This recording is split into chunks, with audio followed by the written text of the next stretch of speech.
అమ్మా, నేను మీ అందరి ఆకలిని మా వ్యూవర్స్కి చెప్పడానికని వచ్చాను. సరేనా? మీ అందరి ఆకలి తీర్చాలి అని మీరు బ్లెస్ చేయండి.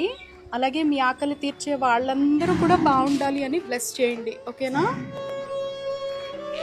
పాపం, మాకు సేవ చేసి చేసి వాళ్ళంతా అలసిపోయారు. 85 ఏళ్లకు పైగా వయస్సు పైబడ్డారు. మా ఆహారం కోసం వాళ్ళ రక్తాల్ని, జీవితాల్ని ధారపోసి దాతల్ని ఎంత వెతికి పెట్టినా ప్రస్తుతం అయితే కష్టంగానే ఉంది పరిస్థితి.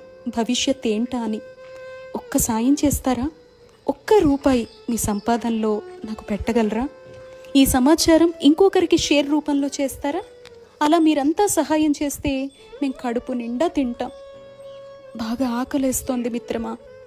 ఊరికి ఏం కాదులే, నన్ను సకల దేవతా స్వరూపం, 3,000,000 దేవతల నిలయమని పూజలు, అభిషేకాలు అక్కడ కనపడే రాయిపై కుమ్మరిస్తూ ఉంటారు కదా. ఇక్కడ మేము ప్రాణంతో ఉండి ఆకలితో అలమటించిపోతున్నాం. 8,000 మంది ఉన్నాం. మీ సహాయం కోసం చూస్తున్నాం.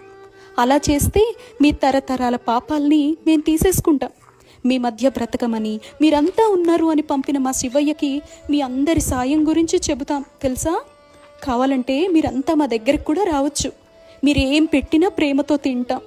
లక్షలు కోట్లు ఖర్చు పెట్టి మీరంతా వేడుకల పేరుతో చేసే వృధా ఖర్చు ఉంటుందే, అలాంటివి మేము అస్సలు చెయ్యం. మీ పిల్లల పుట్టినరోజులు, పెళ్లి రోజులు, వేడుకలు మాతో కూడా చేసుకోవచ్చు కదా మిత్రమా. కొండంత ప్రేమనిచ్చి పంపిస్తాం. ఇదే మిత్రమా మీతో మాట్లాడాలి అనుకున్నా. మీ అందరి కోసం చూస్తూ ఉంటామే. మీరంతా భవిష్యత్తులో మాకు అండగా మీ అందరి కోసం చూస్తూ ఉంటామే.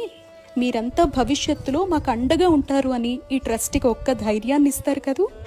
ఇట్లు మీ గోమాత.